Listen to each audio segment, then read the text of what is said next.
Mengapa diperlukan literasi keuangan? Apakah Anda punya rekening di bank? Kalau rekening punya? Enggak.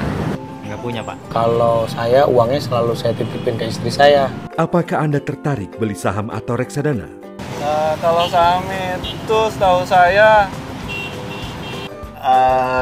nggak tertarik. Enggak deh. Saya termasuk orang yang nggak berani ambil risiko soalnya. Ya tertarik kalau emang sudah punya banyak uang.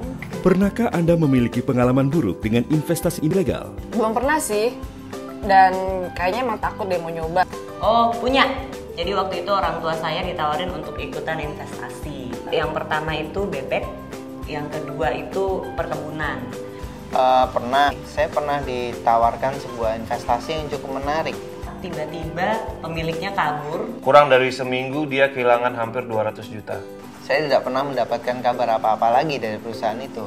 Setelah saya datangi, ternyata perusahaan itu sudah tutup. Apakah Anda punya asuransi? Asuransi berapa? Asuransi jiwa, kesehatan. Nggak ada kemauan gue untuk bikin. Belum punya aja. Tahukah Anda bagaimana mengajukan kredit motor atau kredit lainnya? Kalau boleh jujur saya sih nggak ikutin prosesnya, cuman terima jadi doang. Ke leasing itu terlalu bertele-tele, Pak. Contohnya kalau kita ke leasing itu ya, kalau kredit motor, satu bunganya besar. Kedua, kita harus ikut asuransi, ikut motornya diasuransikan, terus administrasi, jadi bengkak lah.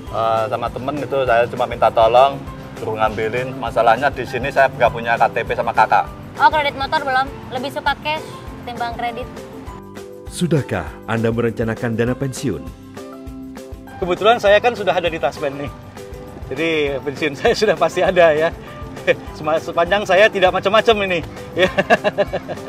Maksudnya bukannya buat pegawai negeri doang ya? Yang aku tahu, jam sostek. Pernahkah Anda menggunakan jasa gadai? Belum. Takut nggak ketebus. Ya, terus terang waktu mahasiswa dulu saya pernah memang. Kiriman dari orang tua tuh telat, jadi saya terpaksa menggadaikan barang. Nggak pernah, Pak. Turun-temurun dari keluarga saya itu didoktrin untuk nggak ke pegadaian, menggadaikan barang, karena itu bikin malu keluarga nantinya. Malu lah. Malu. Enggak dong, gengsi lah. Waktu itu saya emang lagi urgent banget untuk masukin anak masuk sekolah. Yang ada juga emas, akhirnya saya ngadain emas. Menurut Anda, bagaimana merencanakan keuangan yang baik? Ya jujur ya, kalau saya tuh agak susah nyimpen duit. Nabung, Pak, udah pasti itu mah. Berhemat.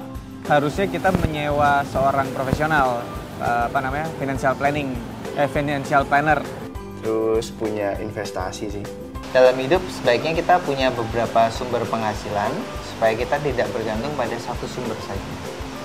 Itulah gambaran kondisi masyarakat Indonesia masa kini yang ternyata belum memahami sepenuhnya tentang bagaimana memanfaatkan produk dan jasa keuangan. Apa yang harus kita lakukan? Rencanakan keuangan sejak dini dengan memilih produk dan jasa keuangan sesuai kebutuhan. Selanjutnya, pahami dengan seksama manfaat dan risikonya. Kemudian, kenali hak dan kewajiban Anda sebagai konsumen keuangan dan pastikan produk yang dipilih berguna untuk meningkatkan kesejahteraan hidup Anda dan keluarga.